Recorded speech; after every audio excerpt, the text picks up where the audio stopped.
Most people my age got introduced to American Psycho through those goofy Sigma edits that were trending a couple years ago. Y'all know the ones with the laser eyes, the funk music, all that stuff, but I didn't. I got introduced to it through a little show called American Dad, and I see Roger with a hacksaw trying to cut this dude's kidney out while listening to this old ass 80s song. I know it's trying to reference something, but I genuinely had no clue what it was until I looked it up, and then I found American Psycho. So I see the cast list and I see Christian Bale, and I'm like, okay, Batman's the star, so it's probably gonna be some calm psychological thriller or something. So my little 12-year-old ass watched it, and boy was I wrong. American Psycho was one of the most dark, deranged, and cynical movies I'd ever seen in my life. And like a lot of critics of the film and of the novel, I thought it was just trying to be edgy and disturbing for the sake of being edgy and disturbing. But as I got older, I started to understand it more and more. And the more I understood it over time, was the more I realized that I was wrong. This wasn't a mindless slasher flick, it's a lesson, and a dangerous one to misunderstand, especially if you're a man. Patrick Bateman isn't some crazy pompous serial killer. He's a physical representation of what happens when you build your entire identity on image, status, and validation, and base the core of your masculinity on superiority, promiscuity, and pretension.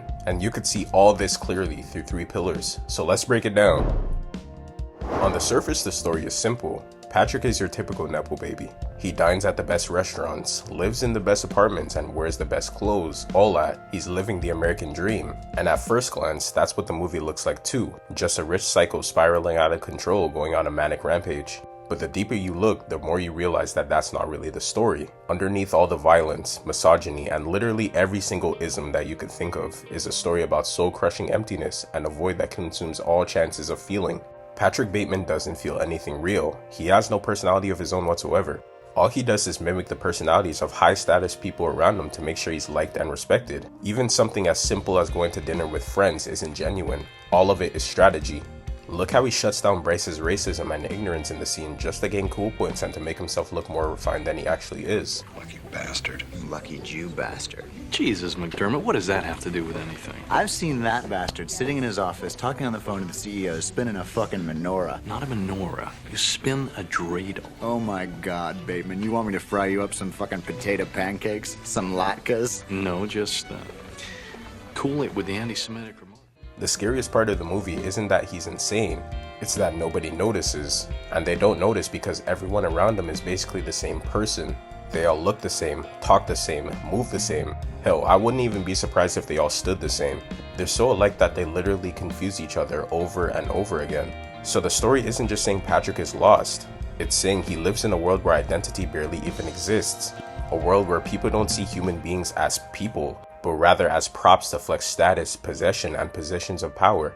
And in that kind of world, a man like Patrick Bateman can disappear easily in plain sight. Not because he hides well, but because you can find one specific person when there's 1,000 more just like him.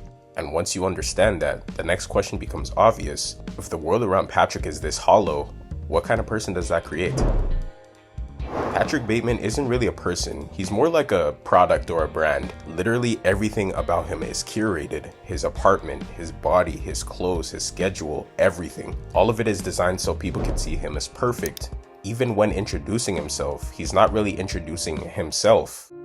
I live in the American Gardens building on West 81st Street, on the 11th floor. My name is Patrick Bateman. I'm 27 years old. You peep how he introduces where he lives before he even says his name? That just shows how out of touch and disconnected Bateman really is. There's absolutely no sense of self underneath all that cash. There's just a performance of one, and due to that lack of individuality, you can't really experience satisfaction in a normal way. Hence why normal entertainment doesn't really do it for him. Instead of watching movies or TV like a normal person, the only thing that seems to entertain him are adult films, horror movies, and working out. And you can even see this odd lack of enthusiasm in the way he approaches women. There are 2 scenes where he's with nightwalkers, and what's so disturbing about them aren't the acts themselves, it's how cold and empty they feel. Most men in a moment like that would at least be present, if not ecstatic, bouncing off the walls, but Patrick isn't. He treats intimacy like a chore, and while they're getting busy, he's not even focused on them. He's focused on himself, flexing in the mirror. Even in one of the most intimate moments a person can have, Patrick is only concerned about his image and ogling himself. The other time when he's with the women, he just decides to murder them.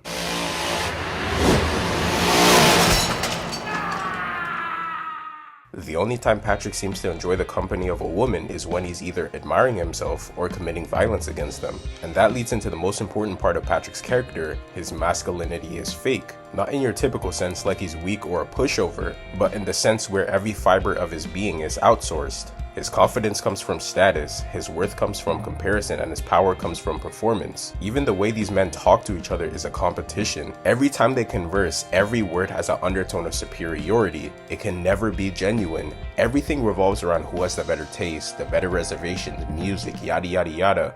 That's what makes the business card scene so perfect. Let's see Paul Allen's card.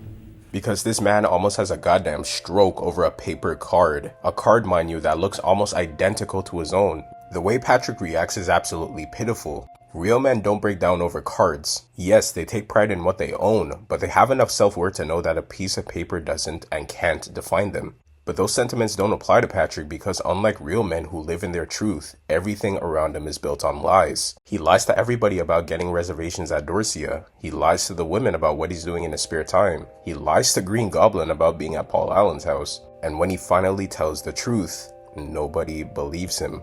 That's one of the most important scenes in the whole film, because Patrick is literally breaking down, confessing everything in tears, and his lawyer thinks it's a joke. That's how invisible and irrelevant his mental collapse truly is. In this world, an admission of truth is so far-fetched it feels like a joke. The facade is so ingrained in the culture that it's virtually impossible to live in your truth. And one part people always miss is this: Patrick isn't an outlier. He's just one of the most extreme versions of a system that already exists. There isn't just one of him, there are hundreds of men like this, sharing the same life, the same hollowness, the same obsession with image, all trying to impress each other while pretending they're individuals. And if Bateman was just this immense outlier, this movie wouldn't matter nearly as much, but he isn't. That's why the third pillar is the most important one. Christian Bale said he went to Wall Street and people told him that they loved Patrick Bateman. Yeah, ironically, right? And they were like, what do you mean? So it was always worrying, even back then. And that's why this movie and novel has and will continue to be dissected for years. Because the misunderstanding never stopped, it just evolved. First it was the Wall Street dudes, then it was the Sigma edits, now it's whatever this nigga's doing. And that irony is exactly what the movie's about. The movie literally tells you what it is from the very beginning. Patrick tells you who he is, he even confesses to everything later on, and still, nobody takes it seriously. Not the people in the movie, and not the people watching it, because as long as Patrick looks and acts the part, everything else gets ignored. And that's what makes Patrick Bateman so important to study. He serves as the ultimate warning for what happens when toxic masculinity and excessive consumerism hollow somebody out so badly they stop feeling human. The themes may be bleak to the point where it feels exaggerated or outlandish, like some bizarro version of our world. But if you take a closer look, it doesn't feel like a window into another realm anymore. It feels familiar, and that's what makes me uncomfortable. American Psycho isn't really a movie you could just watch once and move on from. It's one of those you rewatch and notice something new every single time. What I noticed this time around is that Patrick Bateman isn't the scariest part of the movie necessarily. It's how normal he and his sentiments start to feel in our society. Thank y'all so much for watching. If you like this video, you already know what to do. Like and subscribe, turn on that post notification so you get notified every single time I post. I love y'all and I'm gonna catch you in the next video.